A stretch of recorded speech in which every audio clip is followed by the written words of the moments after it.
गुलजार म्हणतात तसं नाम गुम जाएगा चेहरा ये बदल जाएगा, मेरी आवाज़ ही पहचान है अगर याद रहे. इतका महत्त्वपूर्ण घटक आणि त्याच्यावरचं हे पुस्तक. प्रसादजी, व्यासानं जगाचा उद्धार केला महाभारत लिहून, पण इतक्या मोठ्या तत्त्वज्ञानाला श्री गणेश लिहिता झाला म्हणून आज ते आपल्यापर्यंत पोहोचू शकलं आहे. तर मला असं वाटतं प्रकाशकाचं महत्त्व फार मोठं असतं, कॉन्ट्रीब्युशन फार मोठं असतं. कौशलजींना यायला थोडासा उशीर झाला आहे, 10 मिनटात ते पोहोचत आहेत. त्यानंतर आपण मुख्य प्रकाशनाच्या कार्यक्रमाकडे वळणार आहोत. तत्पूर्वी याच पुस्तकाविषयी श्री प्रशांत पातोडेकर त्यांचं थोडंसं मनोगत व्यक्त करू इच्छितात. मी त्यांना रंगमंचावर बोलवतो.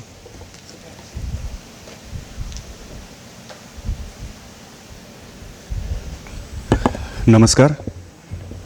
खरं तर मला बोलण्याची सवय नाही आहे, काही चुकलं तर माफ करा. सर्वप्रथम व्यासपीठावरील सर्व दिग्गज मान्यवरांना मी साष्टांग प्रणाम दंडवत करतो. सगळेजण आवाजाबद्दल बोलत आहेत, मी एका वेगळ्या विषयाबद्दल बोलणार आहे. गुरुजींचा स्वभाव, माणूस म्हणून ते मला किती भावले.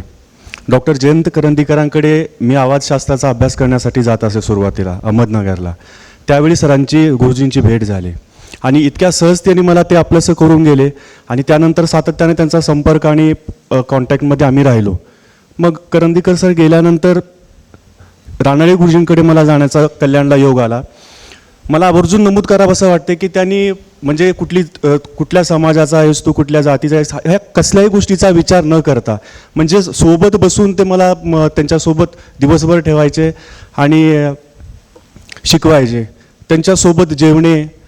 आणि त्याच्यानंतर एक सगळ्यात महत्त्वाचा विषय मला असं सांगायचं आहे की हे सगळे उपक्रम झाल्यानंतर जेव्हा जाण्याची वेळ यायची आणि मानधनाचा विषय निघायचा, असू दे रे म्हणून ते ज्या आपुलकीने पाठीवर थाप मारायचे, ही गोष्ट मी विसरू शकत नाही. कारण त्याच्या पाठीमागे असं आहे, पर सिटिंग क्लासेसची फीस लोक घेतात. अशा कमर्शियल काळामध्ये सुद्धा साधनेसाठी, एखाद्या विषयासाठी एखादी व्यक्ती इतकी समर्पित असू शकते, ही आश्चर्याचीच गोष्ट आहे. हा सुद्धा एक फार मोठा गुण मला गुरुजींना आपलंसं करून गेला. त्यानंतर मला अजून एक विषय असा सांगायचा आहे की उत्तराखंडमध्ये सूर्यगायत्री साधनेसाठी माझा राहण्याचा योग येतो, तेव्हा आवाजशास्त्राचा आणि अध्यात्माचा सुद्धा फार मोठा विषय आहे. आता वाणीचे जे प्रकार सांगितले गुरुजींनी, श्वसनाच्या ज्या पद्धती सांगितल्या, मला त्या साधनेसाठी सुद्धा, सूर्यगायत्री साधनेसाठी मला खूप फायदा झाला त्याचा. आणि मला माहिती आहे, याची जाणीव आहे, तुम्ही मला ऐकण्यासाठी आलेल्या नाहीत. तर शेवट मी असा करतो की मी आपल्या कायम ऋणामध्ये राहू इच्छितो आणि परत एकदा आपल्या सगळ्यांना नमस्कार करतो आणि माझी जागा घेतो. आणि मला वेळ दिलात त्याबद्दल मी आपले आभार मानतो. धन्यवाद.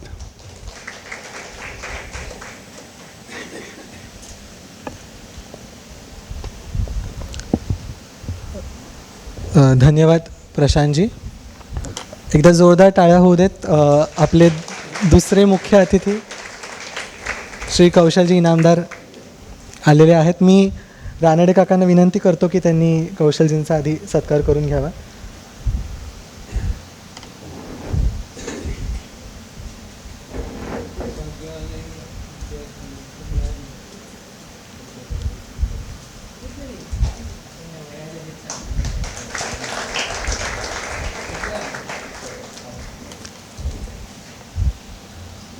आणि यानंतर आपण प्रकाशनाकडे वळूयात.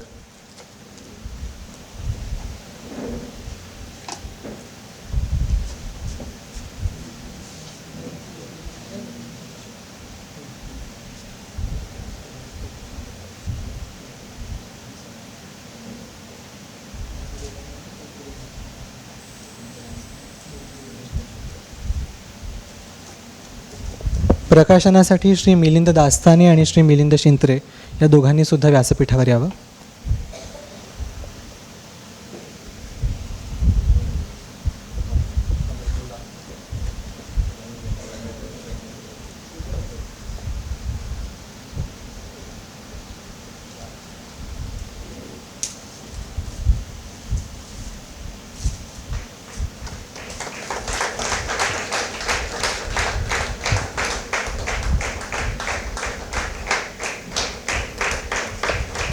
मान्यवरांच्या हस्ते प्रकाशन होतं आहे.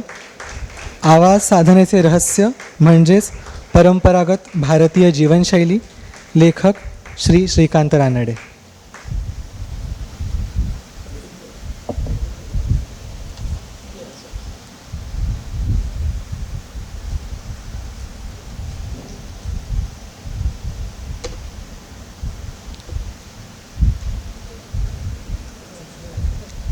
मान्यवरांचे आभार.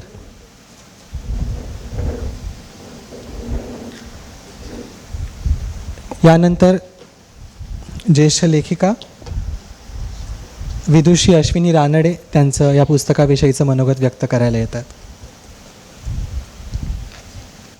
नमस्कार, मी अश्विनी रानडे. हे आता वेगळं काही सांगायला नकोच आहे. मगाशी सत्कार झाला, तो सत्कार फक्त असाच असतो की मनाचं मनाला, यासाठी म्हणून एक शुभेच्छा असतात, पण त्या पोचल्या जातात. म्हणून मी फक्त काही गोष्टी ज्येष्ठांच्या नजरेतून काय असतं तेवढंच फक्त सांगणार आहे. पण त्याही अगोदर आवाज साधनेचे रहस्य रानडे काका, श्रीकांत रानडे, खरं म्हणायला गेलं तर आम्ही फक्त आडनाव बंधू आहे, नात्यातले नाही. त्यामुळे त्यांचं लिखाण हे अतिशय खोलवर अभ्यास करणारच आहे, ह्याविषयी प्रश्नच नाही आहे. म्हणजे खरंच मी आत्तापर्यंत असं पुस्तक वाचनात माझ्या अभ्यास म्हणून आलं नव्हतं, पण ह्याही वयाला मला अभ्यास करावं लागते ते रानडे काकांमुळे. त्या अभ्यासाचं महत्त्व आज मला जाणून घेतलं आहे आणि त्यानुसारच मी बोलायला इथे आले. काही चुकलं माकलं असेल तर क्षमा करा. आणि आज जे हे दोघंजणं, आनंद भाटेजी आणि संगीतकार कौशलजी, हे अतिशय अभ्यासपूर्वक असे संगीतकार आहेत, गाणारे आहेत. त्यांचं आपण म्हणजे पायाशी सुद्धा नाही आहे. फक्त काय असतं माहिती आहे का, म्हणजे हे सगळ्या बायकांना पुरुषांना माहिती आहे, हल्ली जे सारेगम वगैरे जे काही प्रकार चालतात त्यानुसार, की कुठे चुकलं आहे हे मात्र बायकांना लक्षात येतं, की अरे इथे हा स्वर नको होता बरं का, जरा खालीच आला आहे किंवा जरा वरच गेला आहे, वरचा सा लावला आहे, खर्जात म्हणलं आहे, हे बायकांच्या लक्षात येतं, जरी शिकलेल्या नसल्यात तरीही. पण ह्या दोघांचा तो अभ्यास आहे, कुठल्याही तऱ्हेचा अभ्यास हा माणसाला कुठपर्यंत नेऊन ठेवतो ते आज आपल्याला व्यासपीठावर जे कोणी सगळे तिघंजणं आहेत त्यांच्याविषयी जर बोलायला गेलं तर खूप मोठं आहे. त्याहीपेक्षा प्रकाशक म्हणून जे कुलकर्णी इथे बसलेले आहेत, खरंच आहे प्रकाशक हा ही गोष्ट अशी आहे की क्लिष्ट आहे, परंतु कधीकधी त्या प्रकाशा करणारा जो असतो तो क्लिष्टदायक ठरतो. पण इथे तसं झालेलं नाही आहे. ते स्वतः त्यांच्याकडे जायचे आणि त्यांना विचारपूस करायचे, काय हे चुकलं आहे का, मला हे समजलं नाही, असा प्रकाशक. नाही तर आपल्यालाच इतकं क्लिष्ट होतं की अरे काय आपण करतो आहे, 6-6 महिने झाले, असंही होऊ शकतं. पण तसं कुलकर्ण्यांचं झालं नाही. तर आपल्याला पुढे असं म्हणजे ज्येष्ठांच्या नजरेतून बघायला गेलं तर डोळ्यासमोर येतं ते घनश्याम सुंदरा होनाजी बाळांची अमर भूपाळी. जरी मनात म्हणजे ऐकली नाही किंवा काय, पण पहाटेच्या वेळेला जर आपण एक डोळ्यासमोर चित्र आणलं की खरंच त्या लकडी पुलावर आपण उभं आहे, सूर्योदय होतोय, केशरी रंग त्या पाण्यावर लहरतोय आणि त्याच वेळेला होनाजी बाळांची घनश्याम सुंदरा ही भूपाळी आपण ऐकतोय, अमर भूपाळी. अजूनही त्यांचा आवाज आपण विसरू शकत नाही.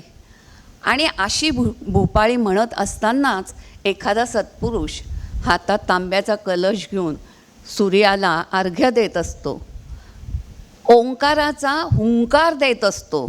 त्या ओंकाराच्या हुंकारामधनंच आपल्याला स्वर आवाज ह्याची निर्मितीची जाणीव होते. आणि त्याच वेळेला कुठेतरी शंकराच्या देवळात शंखध्वनी, कुठेतरी काकड आरती चाललेली असते, विठ्ठलाचे टाळ वाजवून त्यांचं भजन चाललेलं असतं. ते तल्लीनता, सगळे शिकलेले असतात असं नाही, पण एकत्रित जेव्हा म्हटलं जातं तेव्हा ती तल्लीनता येते. जे परीक्षण असतं ते तिथेच असतं. आणि अशा वेळेला त्या पक्ष्यांनासुद्धा आवाज आहेत, पण त्यांना बोलता येत नाही. आज आपल्याला बोलता येतं, स्वर आहेत आपल्या, त्या स्वरातनं, त्या स्वरयंत्रातून आपल्याला शब्द उच्चार येतं. पण ते शब्द उच्चार कुठून येतात? ओंकारातून, बेंबीच्या देठातून. म्हणजे सर्वसामान्य आपण म्हणतो काय बेंबीच्या देठापासून ओरडतोयस, पण तसं नाही आहे. तो हुंकार जेव्हा वरचा सा लावला जातो तेव्हा तरल तो आवाज आपल्या कानात नसताना सुद्धा घुमाला लागतो. आणि असे हे बेंबीच्या तिथून स्वरयंत्रातनं कमी दाब उच्च दाब ह्या स्वरातनं ते बाहेर येतात. आणि त्यावेळेला शब्द उच्चार करताना एखादं गाणं आपण जेव्हा ऐकतो तेव्हा असं वाटतं, अरे ह्या माणसाचे शब्दच कळत नाही आहेत. मग त्या शब्द उच्चाराला सुद्धा महत्त्व आहे. आणि शब्द उच्चारावर कुठे दाब द्यायचा, कुठे नाही द्यायचा, कुठे तरल, कुठे खर्जात, कधी वरचा सा, हे सगळ्या गोष्टी यांच्याकडनं शिकायच्या आहेत. आणि हे शिक्षण झाल्यानंतरच आपल्याला लक्षात येतं की खरंच हे गाणं ही एक नुसती प्रक्रिया नाही आहे, तर तो एक अभ्यास आहे. आणि त्या अभ्यासातनं आपण जो तल्लीनता आपल्याला येते ती कधी पहाटेच्या वेळेला जेव्हा हे सगळे गायक लोक रियाज करायला बसतात आणि वरचा सा लावतात तेव्हा अहमपणा विसरून ते त्याच्यात तादात्म्य पावतात. तेव्हा तो वरचा सा त्यांना तरल स्वरात म्हटला जातो आणि तेव्हा आपले कानही तृप्त होतात. अशा या म्हणजे बोलण्यामध्ये सुद्धा, वागण्यामध्ये सुद्धा ही जी जीवनशैली आहे आपली, संस्कार संस्कृती ही जी आपली आहे ती आपल्या मातीतच रुजलेली आहे खरं म्हणायला गेलं तर. पण काय होतं आहे, त्या अमेरिकेला गेलं ना की मग हे चांगलं शिक्षण मिळतं. नाही, तसं नाही आहे खरं तर. आपल्या इथे आहेत की ज्येष्ठ अशा आहेत, कशा करता हे बाहेर जायचं आहे. मग त्यांच्याकडनं शिका. खरी संस्कृती, खरा संस्कार आणि शास्त्रीय संगीत हे आपल्याच मातीत आहे, हे विसरून चालणार नाही. आणि हे जे आत्ताचे संगीत आहे मान्य आहे, आत्ताचं गाणं म्हणणारे सुद्धा आहे काय काय वेगळ्या प्रकारातलं, तर ते पण चांगलं आहे. पण मनात ठसतं, मनात राहतं ते पूर्वीचं, हो ना, जे बाळांपासनाचं. आणि मग त्यावेळेला एक साधं आपल्या मनात विचार येतो की हे आपल्याला शिकायला मिळालं असतं तर. पण तेवढी आपली पात्रता आहे का? हो आहे ना. पण कशी आहे तर रानडे काकांच्या स्वराचं कसं आत्मज्ञान आपण करून घ्यायला पाहिजे ह्या पुस्तकावरनं, कसा आपण फोकस त्याच्यावर केला पाहिजे, आवाजावर नियंत्रण कसं ठेवलं पाहिजे, श्वासावर कमी अधिक जोर देऊन कसा उच्चार झाला पाहिजे, कुठल्या शब्दावर किती दाब दिला पाहिजे, ते आपल्याला शिकायला लागतं. तेव्हाच ह्या सगळ्या गोष्टी 12-12 वर्ष एक तप त्यांचं तप असतं या साधनेचं, तेव्हा ह्या सगळ्या गोष्टी येतात. कधी मग संध्याकाळ झाली की आपण शुभंकरोती म्हणतो. शुभंकरोती म्हणताना सुद्धा एक स्वर आहे, लय आहे, एक तल्लीनता आहे. मग रामरक्षा म्हणतो, भीमरूपी, आता कोणी म्हणतं न म्हणतं पण मी तरी म्हणते आहे. एखाद वेळेला नाही होत आपल्याकडनं, जमत नाही किंवा कुठल्या तरी प्रोग्रामला गेलेला असतो. पण रामरक्षा, भीमरूपी हे आपण स्त्रियांनी का म्हणायचं आहे किंवा नाही म्हणायचं हा प्रश्नच वेगळा आहे. पण म्हणायचं, त्यांनी आपलं काय होतं, उच्चार आपले चांगले, शेवटपर्यंत उच्चार चांगले राहतात, गुळमुळीत राहत नाहीत. आणि मग तुम्हाला खरंच सांगते, जेव्हा माझ्या एखाद वेळेला मी विसरले चुकून, देवाजवळ दिवा लावायला विसरत नाही पण विसरले, तर माझ्या नाती पदर धरून मला नेतात, बाप्पा जय जय, बाप्पा जय जय, हो गो करते, बाप्पा जय जय करते. हे जे आपण आपल्या मुलांवर संस्कार करतो ते अतिशय महत्त्वाचे आहेत. ह्याच्यातनंच पुढची पिढी घडणार आहे. आणि मग त्यावेळेला असं सांगावंसं वाटतं की खरंच आपल्यातच सगळं आहे, आपले संस्कार, आपली संस्कृती, आपली माती, आपली माणसं, असं होतं ना आकाशवाणीवर. तर तसंच आपल्यातही आहे. पण ते आपण विसरलो आहे म्हणण्यापेक्षा सुद्धा खरं म्हणायला गेलं तर आपल्यासारख्यांना सुद्धा विसरायला झालेलं आहे. ते पुन्हा सुरू करायला पाहिजे. रोज संध्याकाळी देवाजवळ दिवा, रामरक्षा, शुभंकरोती हे अरे तुम्ही खूप प्रोग्राम करा, सगळं करा, जिकडे तिकडे जा, मी काही म्हणत नाही. देवही म्हणणार नाही की तुम्ही आज म्हणलं नाही बाबा मग तुम्हाला शिक्षा, तसं तो नाही आहे. पण हे आपल्याकडनं झालं पाहिजे, तेव्हा ते संस्कार मिळतील. आणि ते संस्कार मिळाल्यावर आत्ताची पिढीसुद्धा वाईट नाही, आत्ताची तरुण पिढीसुद्धा वाईट नाही. मी मागे कितीतरी वर्षापूर्वी रोज एक ओवी टाकायची. फक्त 365 दिवस ती ओवी मी टाकली. 366व्या दिवशी मी बंद केलं आणि सांगितलं तेव्हा तरुण पिढीने मला सांगितलं की काकू तुम्ही तसं करू नका हो, तुमची ओवी आम्ही 4 ओळी का असेना म्हणतो आम्ही. म्हणजे त्यांच्याकडे वेळ नसला तरी वेळात वेळ काढून ते पण म्हणतात. आणि मग अशा वेळेला गणपतीची आरती सगळ्यांना ती आवडते ना. येई हो विठ्ठले, ती पांडुरंगाची आरती गणपतीत, तर काय सूर आहे तो सूर आपण सगळे मिळून म्हणायला लागला की आपोआप आवाज आपला मोकळा होतो. आणि त्याच वेळेला आई गिरी नंदिनी नंदित, ती नवरात्रातली आरतीसुद्धा एका चालीवर आहे, पण त्याची ती चाल, शब्द, उच्चार आणि रानडे काका सांगतात तसा जर आपण अभ्यास केला तर आपलं आवाजसुद्धा मोकळेपणाने काढता येत नाही. त्याला वयाची अट काही नाही आहे. जर आपला सराव असेल तर काहीही जमू शकतं, पण कुठेतरी बेस लागतो. आणि हा बेस रानडे काकांनी आपल्याला या पुस्तकाद्वारे सांगितला. आणि म्हणूनच म्हणते की ही संस्कार आणि संस्कृती विसरू नका. आपली पुढची पिढी तयार करायची असेल ना तर ती आपल्यालाच करायची. त्यांना वेळ नाही आहे, पण म्हणून ते संस्कार विसरलेले नाही आहेत. हां, करू दे ना पार्ट्या, आम्ही असं अजिबात मी म्हणणार नाही, करू दे पार्ट्या, पण वेळेला गणपती स्तोत्र, अथर्वशीर्ष सगळं त्यांना येतं आणि ते करतात. आत्ताही तरुण पिढी 21 वेळेला अथर्वशीर्ष म्हणणारी आहे. आणि हे मी जाणून का देते, हे आपण सांगायचं आहे त्यांना. आपण अगोदर आपण करायचं आहे, तेव्हा त्यांच्या लक्षात येणार आहे. आज आम्ही जेव्हा करतो त्यावेळेला आई तू असली पाहिजे बरं का, मुलींना संस्कार काय असतात ते कळतं, काय उच्चार असतात ते कळतं, काय स्वर असतात ते कळतं. आणि हे जेव्हा गाणं म्हणतात तेव्हा एक तल्लीनता असते, एक अहमपणा बाजूला सारून ते गात असतात. प्रत्येक शब्दावर किती जोर द्यायचा, श्वासावर किती नियंत्रण ठेवायचं, सगळा हुंकार जो असतो तो ओंकाराद्वारे असतो.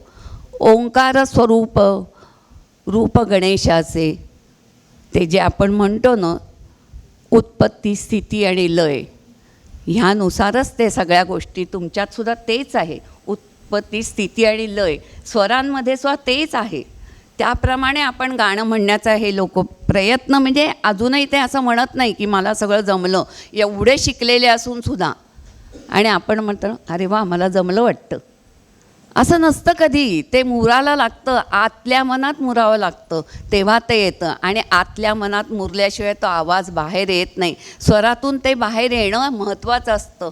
आणि उच्चार स्पष्ट हे झालेच पाहिजेत, त्याच्याशिवाय आपल्यालासुद्धा येतं ना कधी तर, पण गाणं छान आहे, सूर छान आहे, लय छान आहे, संगीतही छान आहे, पण शब्दच कळत नाही हो त्यांचे, असं व्हायला नको. मग रानडे काका सांगतात तसंच ते कसे उच्चार करायला पाहिजे, कसे म्हणजे आळवायला पाहिजे, कुठल्या ह्याच्यावर जोर धरायला पाहिजे. उदरातून बेंबीच्या देठापासून ब्रह्मकमळ म्हणतो आपण, त्या ब्रह्मरंध्रातनं सगळ्या आपल्या शरीराला ते आपला मेंदू केंद्रित करून सगळं ते शिकवत असतो. पण आपलं दुर्लक्ष होतं, ते दुर्लक्ष करू नका. आणि आपल्या पुढच्या पिढीला आपण काहीतरी सांगायचं आहे, शिकवायचं आहे. नकळत तू इथे बैस आणि भीमरूपी म्हणणार नाही कोणी, ते आपण म्हणावं लागतं. आणि मी तर काय करायची, साधं हे सांगते उदाहरण, भीमरूपी आणि मुद्दामून चुकायची मी. आणि चुकल्यानंतर अगं आई असं नाही, इथे ही ओळ तू विसरलीस का, मग ते लक्षात यायचं की नाही ते पण म्हणतात आहेत. म्हणजे हे जे संस्कार संस्कृती आहे ती आपण त्यांना जोपासून त्यांच्यापुढे मांडायचे, ते आपोआप ग्रहण करतात. जसं ह्यांनीसुद्धा हे शिक्षण त्यांनी शिष्यांना दिलेलंच असणार आहे, त्याच्याशिवाय हे इथपर्यंत आलेच नाही. आणि किती काळाची तपस्या आहे त्यांची. हे सांगण्याकरता मी जे काही 4 वाक्य बोलले, पण ते रानडे गुरुजी म्हणा, रानडे काका म्हणा, काही म्हणा, रानडे काकांमुळे मला आज इथे येऊन बोलायची संधी मिळाली. आणि खरं म्हणायला गेलं तर सचिन पारेकरमुळे. काकू तुम्हाला बोलायचं आहे बरं का, मी सगळ्यांची काकू आहे हे मात्र नाही. म्हटलं मला मॅडम कोणीही म्हणायचं नाही. बरं म्हणे, म्हटलं तू आजी म्हण, काकू म्हण, मावशी म्हण, काहीही म्हण, पण मॅडम म्हणू नको. मग सगळ्यांची काकूच आहे मी. त्यामुळे काकू तुम्हाला बोलायचं आहे. अरे मी कसं बोलणार आहे, नाही बोलाल तुम्ही, निश्चित बोलाल. पण एकच तुम्हाला म्हणण्याचा हे आहे की संस्कार आणि संस्कृत विसरू नका. ते फॉरेनला जाऊन आपण शिकतो आणि इथे येऊन अरे माझा लेख आहे ना तिकडनं जाऊन शिकून आला आहे हो, पण इथे आहेत की हे बसलेत की इथे, त्यांच्याकडनं शिका ना. तसं होत नाही आहे, पण ते आपण सांगायचं आहे.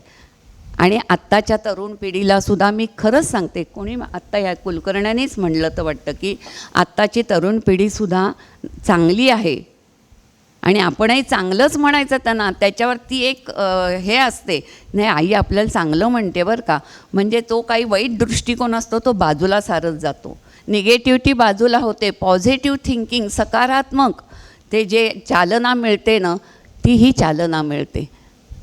मला बोलायला संधी दिलीत, एक 4 वाक्य बोलले. आज सचिनमुळे बोलले बरं का मी, नाहीतर मला काही धाडस झालं नसतं, पण मी बोलले. आणि रानडे काका आडनाव बंधू मला बोलायलाच लागणार, ज्येष्ठ आहेत काय करणार.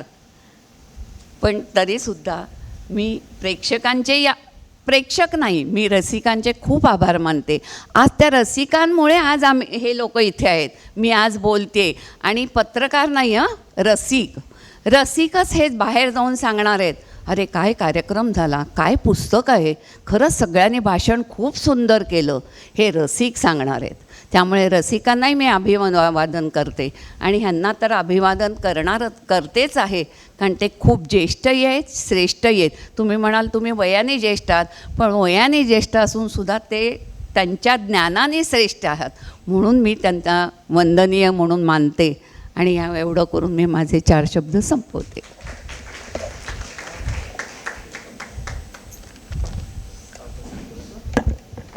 धन्यवाद काकू. आमच्याकडून एक सत्कार राहिला आहे, तो आधी करतो. श्रीमती राजश्री आपटे उत्तम लेखिका आहेत आणि फार व्यासंगी कलाकार आहेत. मी सौ वीणा परळीकर यांना विनंती करतो की त्यांनी हा सत्कार करावा.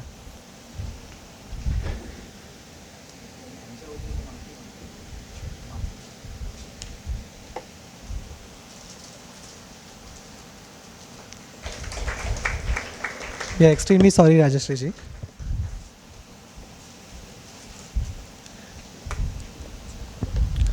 यानंतर आपलं मनोगत व्यक्त करतायत ज्येष्ठ अभिनेत्री, कवयित्री, अनेक उत्तम कलांचा व्यासंग असणारं बहुआयामी व्यक्तिमत्व सौ नीलकांती पाटेकर.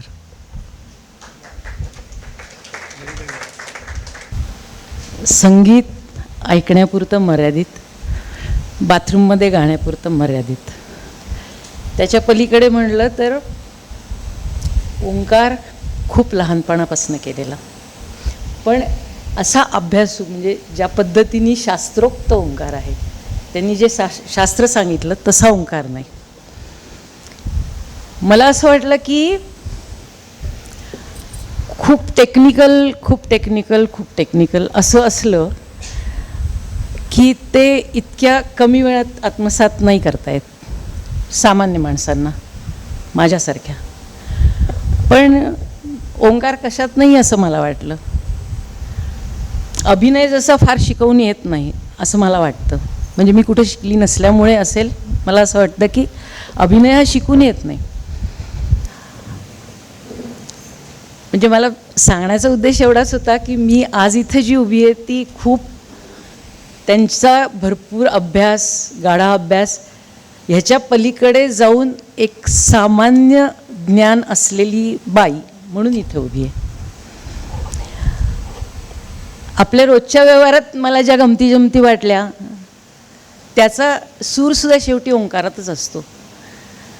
मला जे जाणवलं, काय म्हणतो आपण त्याला, योगासनं करण्यामधनं ओंकार बाहेर येतो.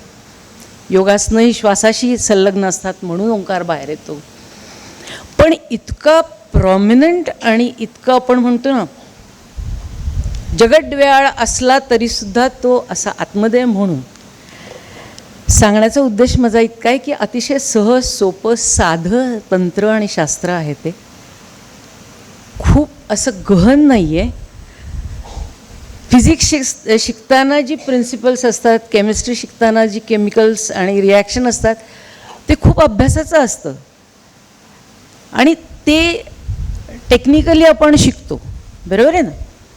अभ्यास करतो, डिस्टिंक्शन मिळवतो, त्याच्यावर पुढे अख्खं आयुष्य अवलंबून असतं, सगळं असतं. पण मुळामध्ये पाणी पिताना पण असा विचार करतो का H2O म्हणतात त्याला, आणि 2 हायड्रोजन आणि 1 ऑक्सिजन मिळून मी आता काहीतरी पितीये, असा आपण कधीच विचार करत नाही. आपल्या श्वासात राहिलेला ओंकार हा इतका सहज आहे की तो येतो त्याही वेळेला. अगदी त्यांनी जेव्हा मला सांगितलं तेव्हा मला असं वाटलं, मी वर्ष 7पासून योगासनं करते आणि सहजपणे योगासनं करायला लागले. कोणाची तरी आमच्या शेजारी अय्यंगार, जे BKS अय्यंगार, इथं मोठी त्यांची संस्था आहे, ते आमचे शेजारी होते, माझ्या आजोबांचे मित्र होते.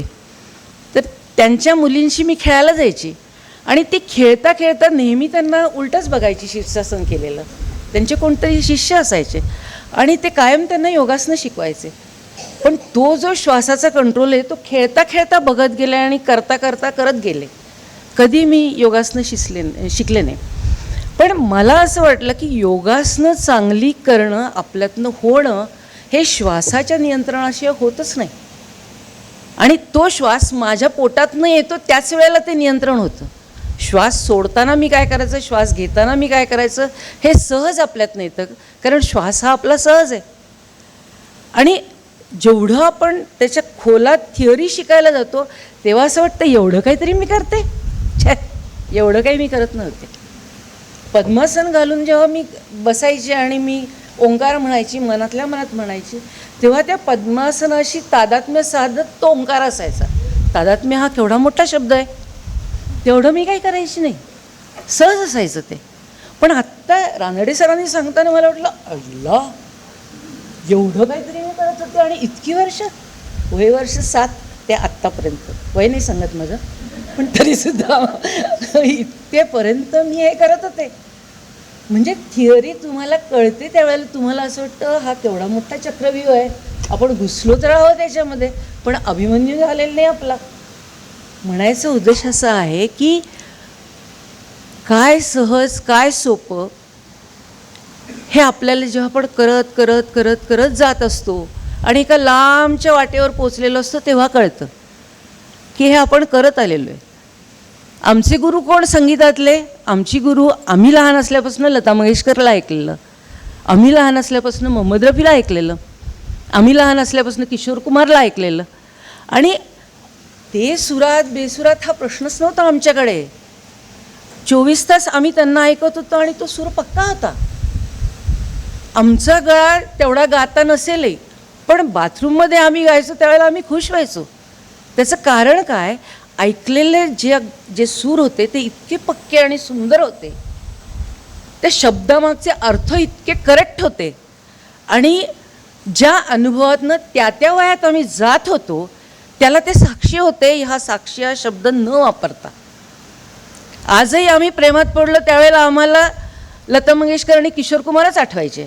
आजही त्यांची गाणी ऐकली तरी आम्ही त्याच काळात जातो. त्याचं बेसिक कारण तो सूर पक्का होता. आमचे कान तृप्त व्हायचे ते त्यांनी, जे संगीत असायचं ते SD बर्मन आणि कोणी खूप उशिरा आम्ही शास्त्रीय संगीत ऐकायला लागलो.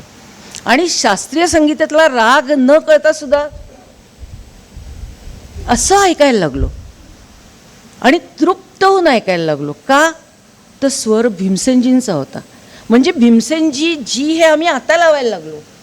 आमच्या त्या काळामध्ये भीमसेन जोशींचं गाणं ऐकलंस का, भीमसेन जोशींचे अभंग ऐकलेस का, असं होतं.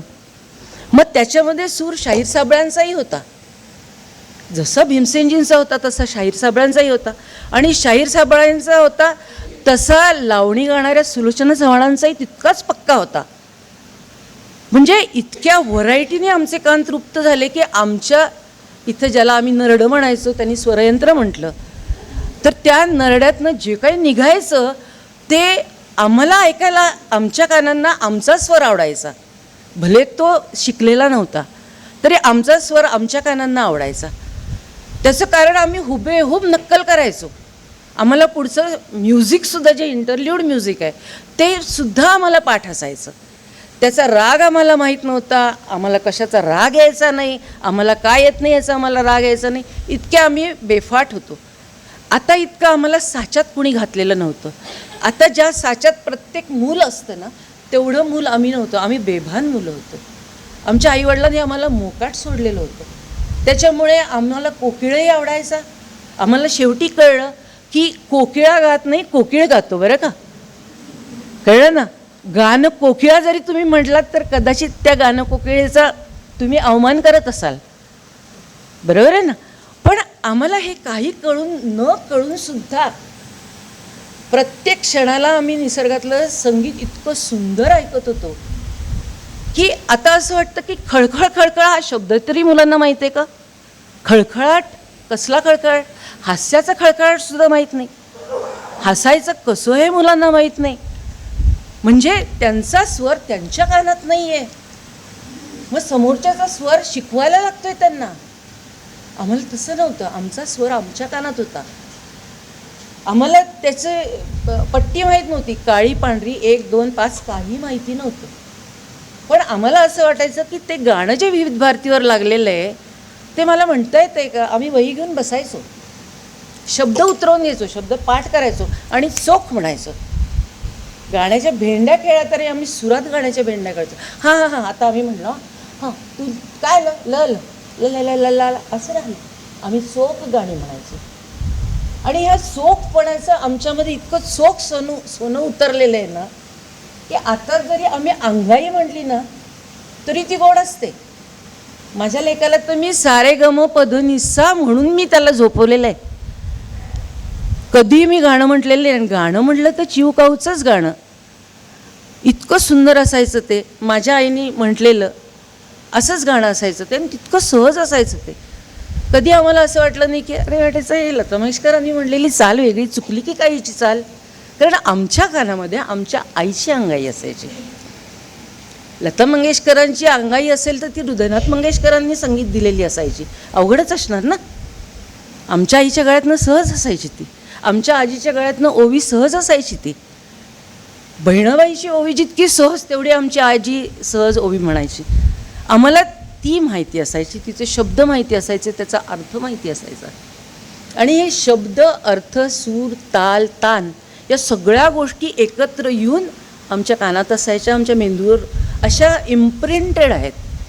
इतक्या इम्प्रिंटेड आहेत की तुम्ही असं म्हणाल असं कसं हो, तुम्हाला कसं एवढं आठवतं. आताचं नाही आठवत ते. आताचं असं फास्ट आहे.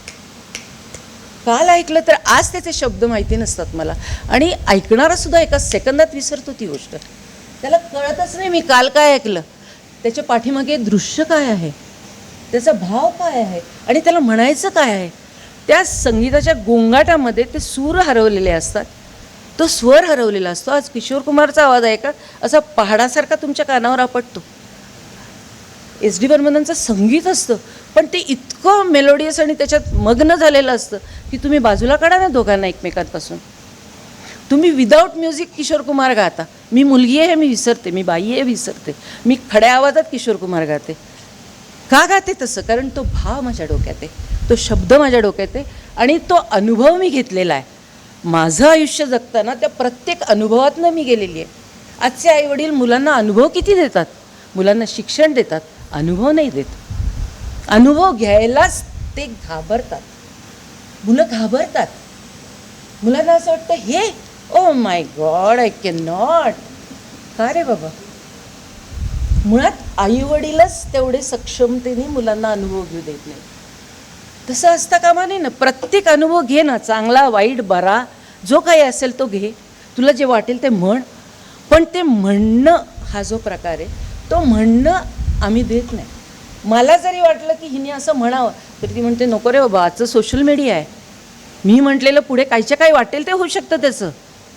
कोण मला ट्रोल करतं. ट्रोल हा शब्द मला आत्ता कळला, त्याचा अर्थही मला अजून माहीत नाही आहे, त्याचं स्पेलिंगही मला माहिती नाही आहे. पण गोष्ट अशी आहे की मला काय म्हणतो आपण त्याला,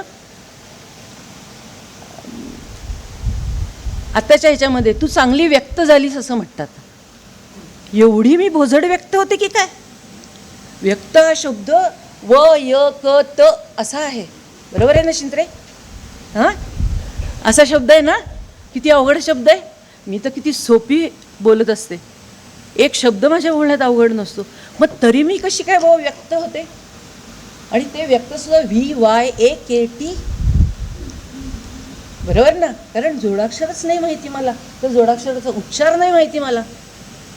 आणि त्याचा नाद कसा माहिती असेल मला? जेव्हा रानडे बोलले की त्याचा नाद असतो आणि तो नाद असं झालं, हा दाब असा गेला आणि तो दाब तसा गेला की तो नाद होतो. त्याच्या नादाला कुणीच लागत नाही हो. कोणी म्हणजे कोणी लागत नाही त्याच्या नादाला. म्हणजे असं वाटतं की आपला शब्द आपण बोलतो तो अर्धा मराठी, पाव काहीतरी आपला काही म्हणजे त्यांना शिद्रांना जास्त माहिती कशा पद्धतीने आज मराठी लिहिली जाते त्या पद्धतीने. पण जास्त इंग्लिश आणि इंग्लिशमधलं मराठी, इतक्या भाषांमध्ये एक शब्द बोलला जातो, लिहिला जातो, वाचला जातो आणि मनातल्या मनात, कारण मोठ्याने तो वाचता येण्याचं अशक्य असतं. प्रत्येकजण स्पेलिंगमध्ये मराठी लिहितं, आहे की नाही? कसे नाद तुम्हाला कळणार त्या शब्दाचे आणि कसे तुम्ही नादावणार त्या शब्दांनी? म्हणजे मला नेहमी असं वाटतं की अरे नादावा ना, वेडे व्हा ना. वेडं होणं हेच चांगुलपणाचं लक्षण होतं आमच्या वेळेला. ती येडी आहे रे, कळलं नाही? येडं असणं हे वाईट नव्हतं आमच्या वेळेला. आता येडं म्हणल्यानंतर ते काय म्हणते, ते येडच येते. असा कुठला सेन्स आमच्या कधीच ना आईबाप्पांनी डोक्यात घातला, ना आईबाप्पांनी घातला, ना आमच्या मित्रमैत्रिणींनी घातला. कुठल्याच गोष्टी नव्हत्या अशा. म्हणून मला नेहमी असं वाटतं की अरे 16व्या वर्षी प्रेमात पड ना बाबा. लग्न करताना का प्रेमात पडतो? 16व्या वर्षीचं प्रेम वेगळं असतं ना. त्याच्यात लग्नाची कंडिशन नसते, त्याच्यात व्यवहार नसतो, त्याच्यात पैसा नसतो, काही नसतो. त्याच्यात एक सुमधुर भावना असते जी तुम्ही एन्जॉय केली तर तुम्हाला श्रावणातला झोका कळतो. नाही तर तुम्हाला नाही कळत. तुम्हाला झुळूक कळते, नाही तर नाही कळत. त्या झुळुकेला एक नाद आहे, एक लय आहे, ती जाते, ती त्या प्रेयसीचा पदर उडवत जाते. त्याच्यात काय गंमत आहे? तिचं काहीतरी आतलं दाखवते, चोली के पिछे, असं नसतं, कळलं ना? ते वेगळं असतं काहीतरी. आणि ते जर तुम्ही अनुभवलंच नाही तर किती कौशल्याने, किती सुंदर प्रेमगीत लिहिलं आणि केलं तरी ते प्रेमगीत पोचायला तर पाहिजे. तो अनुभवच नाही आहे माझ्या आतमध्ये. 16व्या वर्षी प्रेमच केलेलं नाही आहे मी. आणि अशी वाटच बघितलेली नाही कुणाची की तो येणार आहे आणि वा, असंच माझी नजर असणार ना. माझ्या नजरेला आजच्या वयात सुद्धा मला आठवते मी 16व्या वर्षी कशी प्रेमात पडले होते. ती लोक विचारतात 16व्या वर्षी प्रेमात पडलीस, मग तुझं लग्न कधी झालं? म्हणलं ते लग्न वेगळ्या वेळी झालं, प्रेमात तेव्हा पडले ते. प्रेम ते वेगळं असतं. ज्या त्या वयात ज्या त्या गोष्टी आमच्या आईबापांना सुद्धा अपेक्षित होत्या. त्यांनी त्याला एवढं मोठं काहीतरी जगड्याळ रूप नव्हतं दिलं आणि त्याच्यामुळे ते सगळे भाव आमच्यामध्ये होते. म्हणून ज्या वेळेला ती प्रत्येक गोष्ट गाण्यात घडत गेली, हिंदी पिक्चरमध्ये म्हणा, मराठी संगीतात, सुगम संगीतात, ती आमच्यापर्यंत पोचत गेली आणि आमचेच भाव आम्हाला समोर दिसायला लागले.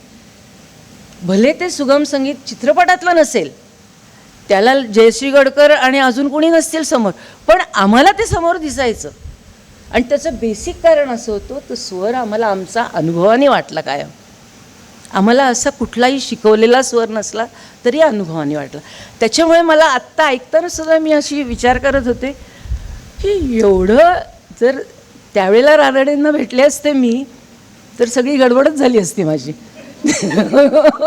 आत्ता भेटले हे फार बरं झालं, कळलं ना?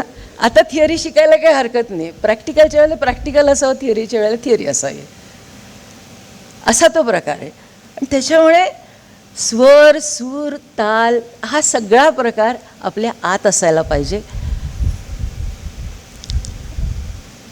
अ उ म यांनी ओम बनतो. जगातल्या सगळ्यात पहिला स्वर हा ओम आहे. जगातली युनिव्हर्सल फ्रिक्वेन्सी ही ओम आहे. आणि हे प्रूव्हन फॅक्ट्स आहेत. ह्या मी आणि त्यांनी सांगितलेल्या फॅक्ट्स नाही आहेत. त्याच्यामुळे आपण जोपर्यंत आपला श्वास आपल्यामध्ये आहे तोपर्यंत ओंकार आपल्यामध्ये आहे. आपण गणपतीला मानतो. म्हणून ज्ञानेश्वरांनी अकार चरण युगुल उकार उदर विशाल मकार महामंडल मस्तकाकारे, अख्खा गणपती त्या ओममध्ये आहे. म्हणून आपण त्याला ओंकार गणेश म्हणतो. आपण कुठल्याही मानवी फॉर्ममधल्या देवाची जेवढी उपासना करत नाही तेवढी आपण गणेशाची करतो. का बरं करतो? कारण तो ओंकार आपल्यात आहे. आपल्याला ते मूर्तरूप ते मूर्तरूप जाणवत राहतं. व्यासांनी महाभारत सांगितलं आणि गणेशांनी लिहिलं, कारण ते जागतिक सत्य आहे. महाभारतात अशी एकही गोष्ट नाही जी घडत नाही आजही 5000 वर्षानंतर. असं महाभारत आहे. म्हणून ते आपल्याला जाणवतं. कुठून कशी लिंक आहे बघा. आपण 5000 वर्षापूर्वी असू नसू मला माहिती नाही, पण त्यावेळेचं लिहिलेलं आज आपण जगतो आहोत. आणि आपण जगतो आहोत ते त्यावेळेला लिहिलं गेलं आहे. म्हणजे द्रष्टा कोण होतं? आपण नाही, द्रष्टे ते होते. आणि त्यांनी तो ओंकार, गणेशाने ते लिहिलं असं त्यांनी म्हटलं. आपण पाहिलं होतं का व्यासाने सांगितलं का, गणेशाने लिहिलं का? काही नव्हतं असं. पण तो कॉन्सेप्ट काय आहे की जी जगातली सगळ्यात पहिली फ्रिक्वेन्सी आहे त्यांनी दिलेलं हे सत्य आहे, ते युनिव्हर्सल ट्रूथ असणंच आहे. म्हणून तो ओंकार गणेश ते लिहितो आहे. बरोबर आहे की नाही? नाही तर ओंकार गणेश का लिहिल? जे जागतिक सत्य आहे आणि जे युनिव्हर्सल आजही खरं आहे. आज 5000 वर्षानंतर ती गोष्ट खरी आहे. ती मला जाणवते, तुम्हाला जाणवते. भले B.R. चोप्रानी महाभारत केलं तरीसुद्धा त्याच्यातनं मला जाणवते ती. तिथं मला गणपती कुठंच दिसला नाही, तिथं तर मला श्रीकृष्ण दिसत होता. पण त्या श्रीकृष्णातही ती प्रत्येक गोष्ट मला जाणवते जी माझ्यामध्ये आहे. जेवढा इब्लिसपणा मी करते तेवढा त्यांनीसुद्धा केलेला होता. आणि तो मला आवडला, कारण तो प्रामाणिकपणे निस्वार्थीपणे केलेला आहे. लहान पोराचा इब्लिसपणा आपल्याला आवडतो, पण तेच जो मोठ्या माणसांनी केला तर त्याला व्यवहार चिकटलेला असतो, तो आपल्याला आवडत नाही. त्याचं कारण काय? तो इनोसंट आहे. जेव्हा स्वर तेवढा सहज आणि आपण त्याला काय म्हणू शकतो, निर्मळ म्हणू शकतो, तो जेव्हा निघतो त्यावेळेला तुमच्या ह्या जे काही स्वरयंत्र फिजिकॅलिटी त्याची आहे ती तुम्हाला कळतच नाही. माझ्या आतमध्ये काय होतंय मला कळत नाही, पण जे बाहेर येतंय ते मला कळतं, कारण ते माझ्या पूर्ण शरीरातनं बाहेर येतंय.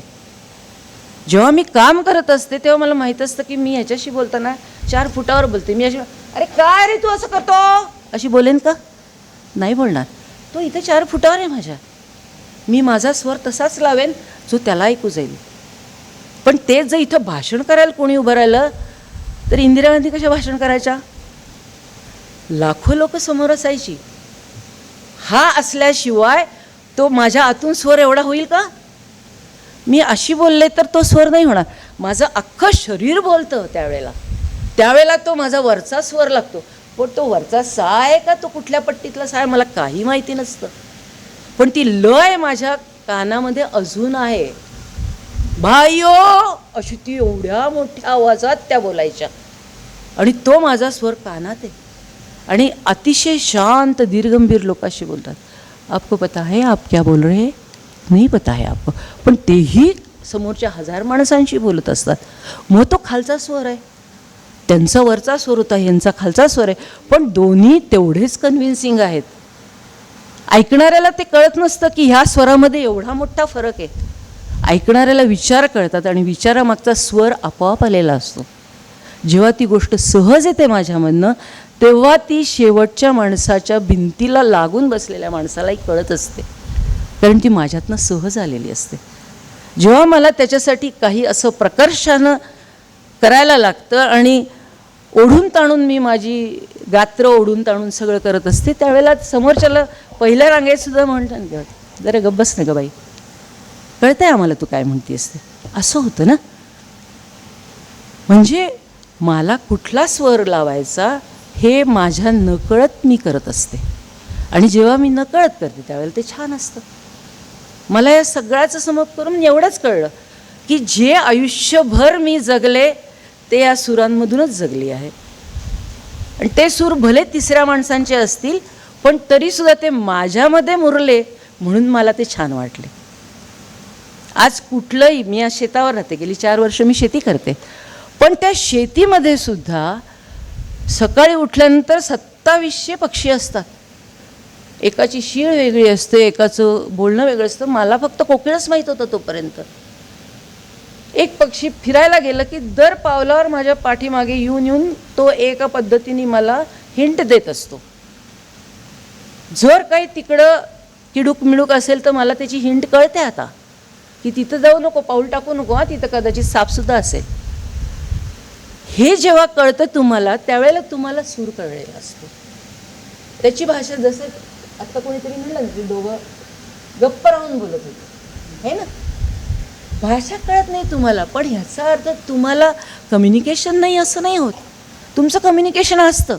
कम्युनिकेशन तादात्म्य, तादात्म्यमध्ये आत्मा आहे, आत्मीय आहे. मला आता संस्कृत शिकलेलं आठवायला लागलं. य म्हणजे लेबंता अव्यय, असं मला आत्ता पटकन आठवलं. शिंत्र्यांना पाहिलं की काहीतरी वेगळंच आठवतं. हे मला अगदी कळलेलं आहे, अगदी मगाशी जी माझी ओळख झाली. पण मला सांगण्याचा उद्देश असा, तुम्ही जेवढं शिकलेलं असतं ना, ते सगळं असं मस्त एकात मोहून येतं आणि तुम्हाला आयुष्य जगायला शिकवतं. जे आयुष्य जगायला शिकवतं ते संगीत. आणि ते तुमच्या सुरात सूर मिळवून आयुष्य जगायला शिकवलं की तुमचा सूर कुठल्या कुठे जातो. त्याच्यामुळे अतिशय मस्त त्यांचं पुस्तक वाचा, सहजपणे वाचा. कळलं नाही तर फार डोक्याला ताप देऊ नका, लगेच कुलकर्णींना फोन करा, त्यांना ते सगळं कळलेलं आहे.